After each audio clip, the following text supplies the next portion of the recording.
자, 그러면 우리가 어떤 운동을 할 것인가 한번 생각을 해봐야 되는데, 이 세 가지 카테고리가 있다 이렇게 생각하시면 돼요. 첫 번째는 일단 지근을 키우는 운동을 하셔야 돼요.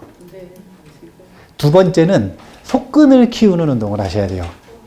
그 다음 세 번째는 그냥 그렇게 지근과 속근을 키우는 운동하는 시간 말고 나머지 시간, 생활할 때 활용하고 쓸 수 있는 운동법이 있어야 돼요. 세 가지 카테고리라고 보시면 돼요. 지근을 키우는 운동, 속근을 키우는 운동, 생활 속에서 할 수 있는 운동. 이 세 가지를 해야 되는데, 간단하게 생각해보면 일단 지근을 키우는 운동의 대표는 걷기입니다. 이번 시간에도 그렇고 다음 달에 공부를 할 수 있을까 모르겠어요. 다음 달 아니면 다다음 달에 하겠죠? 그 공부를 할 때까지 나는 걷기는 반드시 하셔야 되는데, 걷기를 얼마나 할지 목표를 한번 꼭 생각을 해보시기 바랍니다. 요즘에는 만보기를 다 들고 다니시잖아요. 스마트폰. 그러니까 만보기 가지고 나는 얼마나 걸을지를 한번 생각을 해보셔야 돼요. 그리고 연세가 있으신 분들은 속근보다 중요한 게 지근이에요. 지근. 그래서 꾸준하게 지속 가능한 힘을 키우는 지근을 어떻게 키울 것인가? 걷기를 통해서 한번 생각해 보시면 되고, 이제 걷는 거에 문제가 있는 분들이 있어요. 무슨 문제가 있을까요? 무릎이 안 좋으신 경우. 그럴 경우에는 이 다양한 대체 걷기들이 있어요. 대표적으로 노르딕 워킹이라는 게 있어요. 노르딕 워킹. 제가 직접 해봤거든요. 네, 알려드리려고 제가 직접 실험을 해봤어요. 막대기 들고 이렇게 걷는 건데, 네, 막대기로 이렇게 이 지지대를 삼으면 그럼 무릎에 가는 하중이 줄어요. 그래서 걷는 방법이 있어요. 우리나라에서는 어려운데 원래는 수중에서 걷는 게 사실은 되게 좋아요. 근데 우리나라는 수영장이 흔하지가 않으니까. 그리고 또 수영장 가가지고 걸으면 눈치 줘요. 다 저 초급반 가라 그러고, 저 초급 라인 가라 그러고, 모르면 고급 라인 갈 수도 있지. 근데 막 뭐라 그러고 그래가지고 못 가. 그래서 노르딕 워킹 이런 거 있으니까 한번 방법을 찾아보시면 좋을 것 같고, 그 다음에 속근을 키우기 위해서는 유산소 운동 종류를 반드시 하시면 좋다. 그래서 이야기했던 것처럼 5분이라도 달리는 연습을 먼저 해보시든지, 달리기. 나는 진짜 달리기는 어렵다. 무릎 때문에. 무릎에 하중이 진짜 많이 가요, 달리기는. 그래서 나는 무릎 때문에 어렵다? 그러면은 자전거.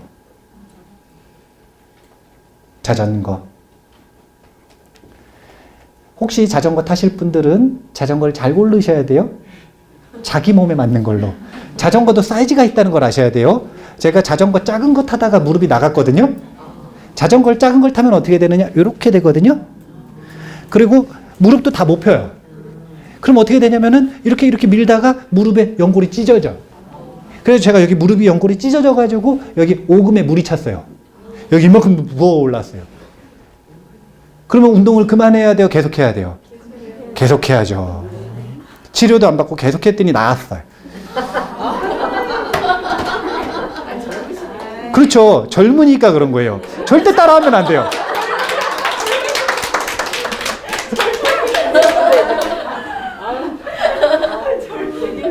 자전거 진짜 좋은 운동입니다. 그 다음에 또 나는 자전거도 못하겠고 달리기도 못하겠다. 그러면 수영을 다니셔야 돼요. 특히 몸이 긴장을 많이 하고 몸을 자기 하중을 잘 못 견디시는 분들 있잖아요. 그게 몸무게가 많아서 그렇든 아니면 관절이 안 좋아서 그렇든 이 직립이 처음에 어려우신 분들, 이분들이 수영을 하면 정말 좋아요. 그리고 유산소를 격렬하게 하시는 분들이 있어요. 이런 분들은 근피로도가 되게 많이 쌓이거든요. 근데 그런 경우에는 수영을 조금씩 병행을 하시면 정말 좋습니다. 물에 들어가는 것만으로 근피로도는 많이 줄어요. 운동선수들은 그래서 수영을 꼭 시켜야 돼요. 물에 들어가서 일단 놀게라도 해야 돼요. 수영장이 없다 그러면 온천이라도 가야 돼. 물만 갔다 오면 그러면 근육의 피로도는 정말 많이 줄어든다고 보시면 되는 거예요. 그리고 부가 효과가 있어요. 수영 갔다 오면 자야 돼. 물에 갔다 오면 몸에 묻어있는 리듬이 리셋이 되는 거거든요. 물에 갔다 오면. 우리가 운전하고 갔다 오면 뭐가 힘드냐면 몸에 차 진동이 남아있잖아요. 그런 진동이 물에 딱 들어갔다 오면 리셋되거든요. 그러니까 휴식하게 되는 거예요. 어쨌든 수영 진짜 좋습니다. 자, 유산소 반드시 하셔야 돼요. 저희 절에는 요즘에 포교가 아주 잘 되고 있어요. 지역 포교가. 왜 잘 되냐면은 탁구장에서 접은 사람들이 찾아오고 경상남도 탁구협회에 등록되어 있는 분들 중에 저 모르는 사람 없습니다. 이 최고의 포교는 우승을 하면 돼요. 전국대회 나가서 우승을 몇 번 하면 다 알아요. 네, 제 유튜브나 강의 전혀 모르는 분들도 탁구 때문에 아는 분들이 엄청 많죠. 유산소를 반드시 선택해서. 아, 또 한 가지 빠먹었네요. 등산이 있네요, 등산. 등산. 등산도 진짜 좋은 운동인데, 근데 등산은 이제 정말로 무릎에 치명적이라. 그래서 이 참장공 이야기를 했던 이유가 참장이 무릎을 보호하는 역할을 굉장히 많이 하거든요. 무릎을 강화하는 운동이 서 있는 참장 운동이에요. 어쨌든 그렇게 해서 속근, 순발력을 키우는 근육 대부분 유산소하고 연관이 있거든요. 그 유산소 운동 중에 한 과목은 꼭 선택을 하시는 게 좋다. 이거는 살기 위해 유산소 하는 거고요. 그 다음에 치매 안 걸리려고 유산소 하는 거고요. 그 다음에 이 목숨 걸고 유산소 하는 거예요. 해야 돼요. 억지로라도 해야 돼요. 네. 처음엔 노동으로 시작해도 되니까 해야 돼요. 해야 돼요. 하다가 자유로움을 느끼면 운동으로 변해요. 자유로움을 느끼는 순간, 그 즐거움을 느끼는 순간. 운동 꼭 해보시고, 그 다음에 생활 속에서 할 수 있는 운동 몇 가지만 소개를 해드릴게요. 첫 번째는 신경을 강화하는 운동이 있는 거 아세요? 신경 운동 배워보신 적 있으세요? 신경을 강화하는 운동이 있어요. 우리가 요 뇌파 측정 해보면 맥파 측정 결과로 나오는 게 자율신경 노화도가 나오잖아요. 자율신경 노화도 이게 무슨 뜻이냐면 자율신경이라는 게 교감신경, 부교감신경 그래가지고 상황 따라 긴장을 해야 될 때는 교감신경이 활성화되고 이완을 해야 될 때는 부교감신경이 활성화되고 그래서 그 사람의 신체와 정신을 컨트롤하는 거예요. 그런데 대부분 현대인들은 교감신경이 많이 강화되어 있어요. 그래서 엄청 긴장이 있는 거죠. 그래서 자율신경의 균형이 깨져 있어요. 그래서 문제의식을 자율신경의 균형이 깨져 있는 것만 문제의식을 가져요. 교감신경이 계속 이 흥분되어 있는 상태로 지속이 되면 어떤 일이 벌어지는 거냐면 자율신경 실조증이라는 게 걸리는 거예요. 자율신경 실조증에 걸린 사람은 아무런 병이 없는데 침대에서 못 일어나요. 아무런 병이 없는데. 신체적으로 아무런 문제가 없는데 자율신경이 문제가 있어가지고 몸 컨트롤이 안 되는 거예요. 아주 무서운 병이에요. 예전에는 이런 건 그냥 무슨 병이었냐면 이유 없는 병. 이유 없는 병. 근데 요즘에는 자율신경 실조증이라는 이름이 나왔죠. 그러니까 자율신경이 깨진 것만 생각을 하는데 그게 아니라 신경 자체가 무뎌지고 노화되고 사실은 문제가 생긴 거 이게 뭐냐면 자율신경 노화도예요. 신경은 뭐와 유사한 거냐면 전기 배선하고 유사한 겁니다. 자, 송덕사는 엄청 넓거든요. 전기공사 하시는 분들이 자꾸 와요. 여기가 전기가 끊어져, 저기가 끊어져, 여기가 끊어져. 전기가 끊어지면 어떤 일이 벌어지죠? 냉장고도 멈춰. 그럼 냉장고 다 비워서 딴 데 가야 돼요. 그 다음 불도 안 켜져. 그 다음에 송덕사는 다 전기 필름이라 추워. 네, 전기 배선 끊어지면 난리 나는 거예요. 신경이 끊어지면 난리가 나는 거죠. 신경이 끊어지면 난리가 나는 거죠. 그래가지고 그 신경을 강화하는 운동이 있어요. 어떻게 하는 거냐면은 제일 쉬운 것부터 알려드리는 거예요. 이 엄지손가락을 여기 두 마디 있는 데쯤 이렇게 딱 해가지고 잡아보세요.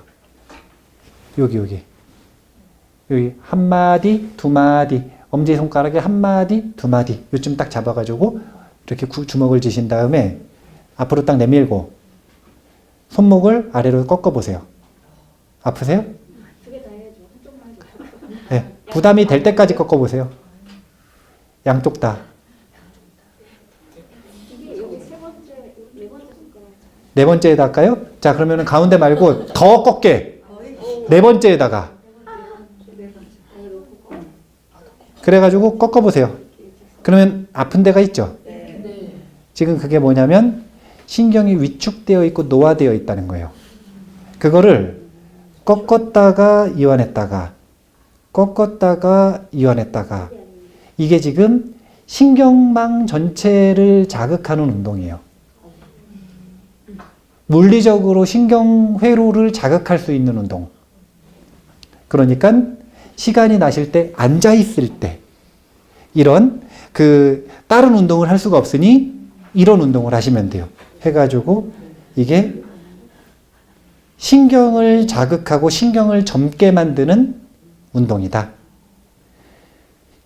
신경을 청소하는 게 정말 중요하다는 거 아시죠? 신경 청소.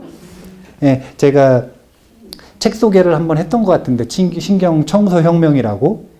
근데 신경을 건강하게 하는 것만으로도 몸에 명령 체계가 제대로 돌아가니까 몸이 훨씬 건강해진다. 그래서 일단 신경 운동. 자, 두 번째. 또 다른 분들 잘 안 알려드리는 운동만 제가 알려드리는 거예요. 왜냐면 다른 분들 알려드리는 거는 다 할 줄 아시잖아요. 이런 거 다 아시잖아요. 종아리 운동 이런 거 중요한 거 아시죠? 네. 서 있을 때 요 까치발. 종아리는 제2의 심장이다. 제2의 심장이다.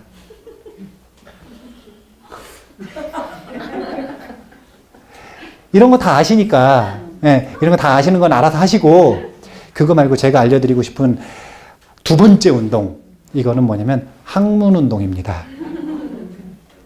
항문. 학문이 아니라 항문. 항문. 우리가 죽어간다라고 하는 지표가 여러 가지가 있잖아요. 누워서 못 일어나면 죽어가는 거죠. 근데 죽어가는 또 다른 지표가 있어요. 항문이 열리면 그건 지금 죽어가는 거예요. 그래서 예전에 소 고르는 사람들 있잖아요. 소 고르는 사람들이 뭐 보냐면 항문에다 손 집어넣어 봅니다. 그래서 힘이 있는 소가, 항문에 힘이 있는 소가 건강한 소인 거예요. 그냥 쑥 들어가면 안 사요. 건강하지도 않고 죽어가는 소인 거예요.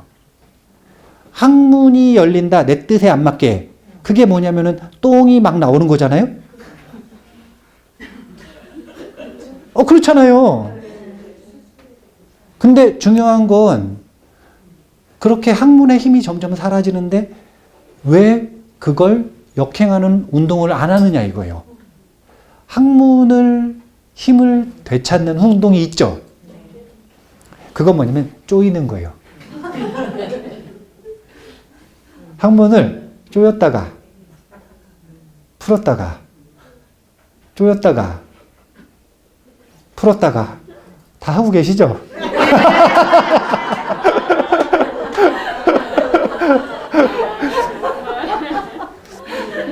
아니 왜요? 아니 뭐 이게 쉬쉬한다고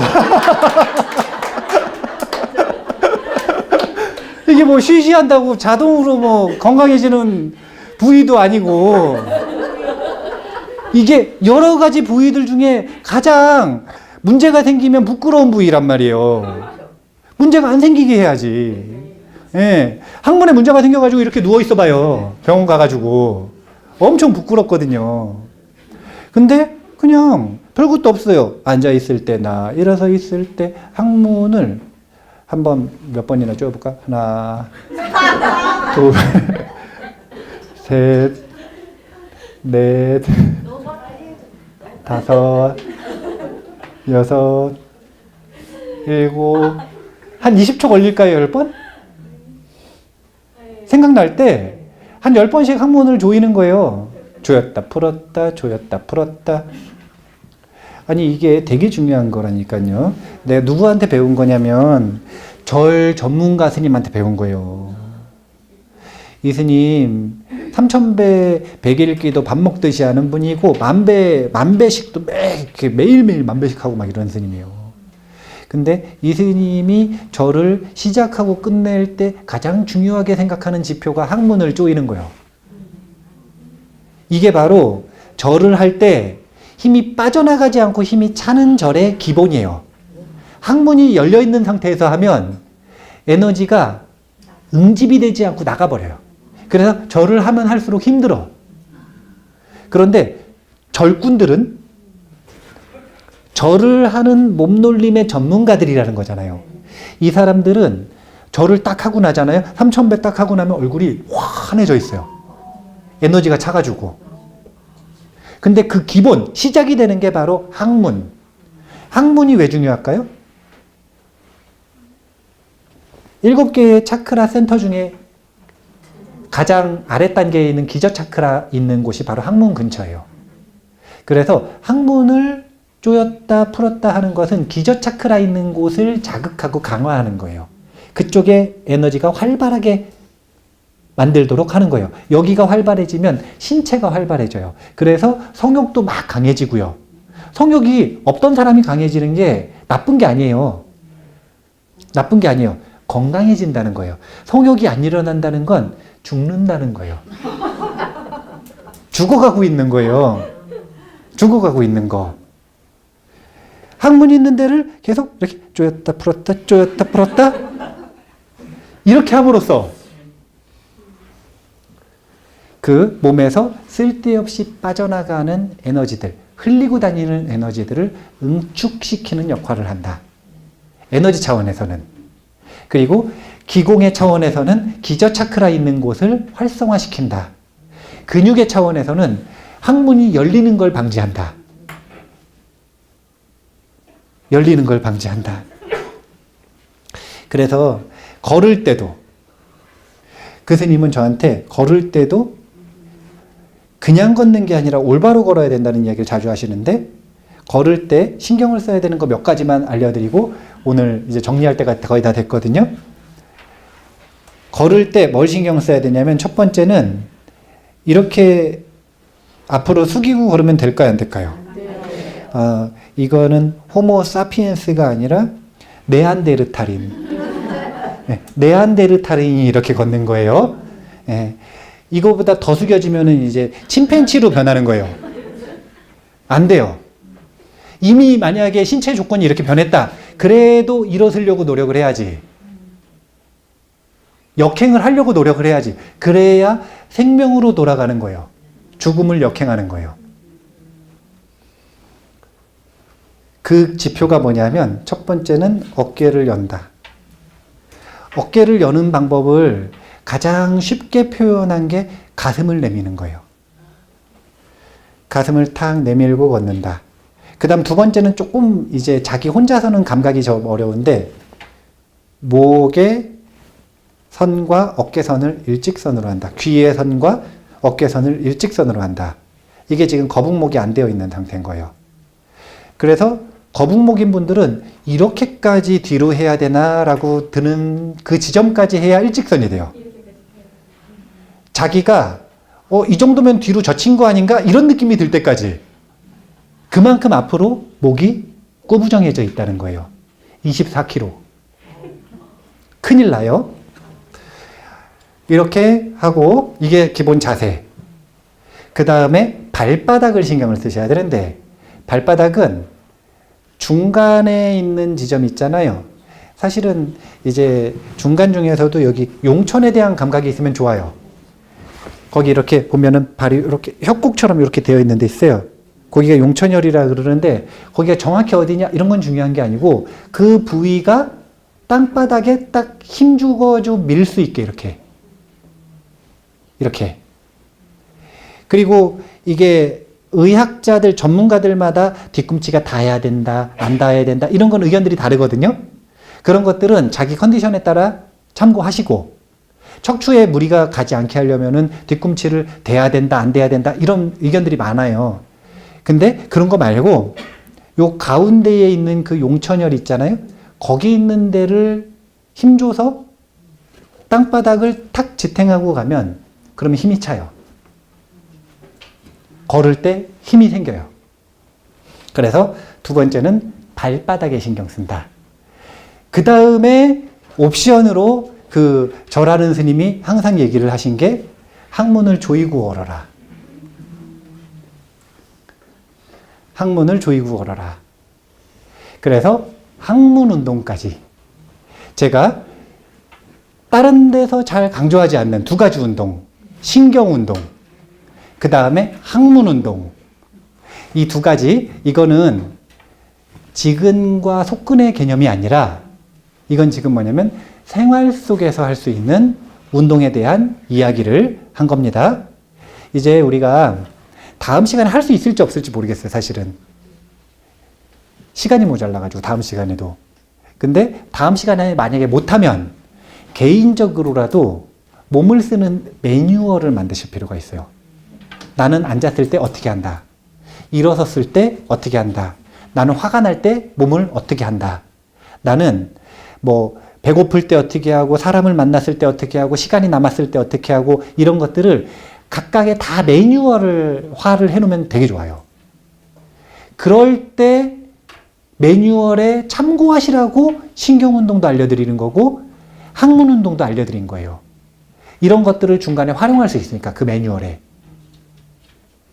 이렇게 매뉴얼화 하셔야 그래야 자신의 의지력이나 의도를 쓰지 않고 몸과 마음을 건강하게 만들 수가 있는 거예요. 이제 우리 책 읽는 이 주제를 선택을 할 때 최근에 가장 많이 선택을 하는 게 뇌과학 관련된 걸 가장 많이 선택을 합니다. 제가 개인적으로. 왜냐하면 뇌과학을 알아야 어떻게 되는 거냐면 내가 무엇인가를 하려고 애쓰는 게 아니라 뇌가 하도록 할 수 있어요. 이게 도대체 무슨 상관이 있느냐? 이게 바로 연기적 방법인 거예요. 내가 있다고 생각해서 내가 무엇인가를 하려고 그러는 게 아니라 뇌가 할 수 있는 조건을 만들어주는 거. 그래서 조건이 생성되면 현상은 일어나는 연기적인 사유를 가지고 운동도 하고 공부도 하고 건강도 챙기고 사람도 만나고 전부 다 그렇게 어떤 조건을 형성해야 뭘 할 수 있는가 이런 관점을 가지고 이 자신의 생활을 바꾸는 데 있어서 뇌과학이 정말 도움이 많이 된다. 그래서 이제 뇌과학에 대한 주제들을 많이 공부를 하고 있으니까요. 다음 시간에는 이제 이 운동에 대한 것들도 이제 조금 보고요. 걷기하고 달리기에 대한 거. 그리고 거기에 마음 챙김을 더하는 법. 그 다음에 그 중에서 꼭 읽어보시면 좋은 책이 앉는 법, 서는 법, 걷는 법이었나? 뭐 어쨌든 그 책이요. 그 책은 저자가 재밌는 분이요. 저자가 피트니스 강사인가 트레이너인가 그런데 운동 반대하는 비운동주의자예요. 이 사람은 관점이 24시간 중에 시간 내서 하는 1시간의 운동을 할 게 아니라 나머지 23시간을 바꾸자. 그래서 생활하는 자세를 바꾸는 것만으로 운동이 되니까, 운동 시간은 충분하니까 그 나머지 23시간에 주목하자 라고 하는 내용이기 때문에 이제 이 24시간을 어떻게 동공으로 바꿀 것인가 이야기할 때 중요하게 볼 책이에요. 자, 어쨌든 그런 내용을 가지고 다음 시간에 공부를 하는 걸로 하고요. 꼭 걸으시고 그 다음에 유산소 하시고 어떤 종목이든 하세요. 그리고 항문 운동 중요한 거예요. 그 다음에 신경 운동 중요한 거예요. 그런 생활 속에서 할 수 있는 운동까지 힌트를 얻으셔서, 어차피 검사 못 하거든요, 이거는. 숙제 검사를 할 수가 없어요. 그러니까 각자 알아서 자신의 건강을 위해서 이 움직임을 포기하지 않는 그런 이 공부를 해 보셨으면 좋겠습니다. 자, 그러면 오늘 이만 마치겠습니다. 감사합니다.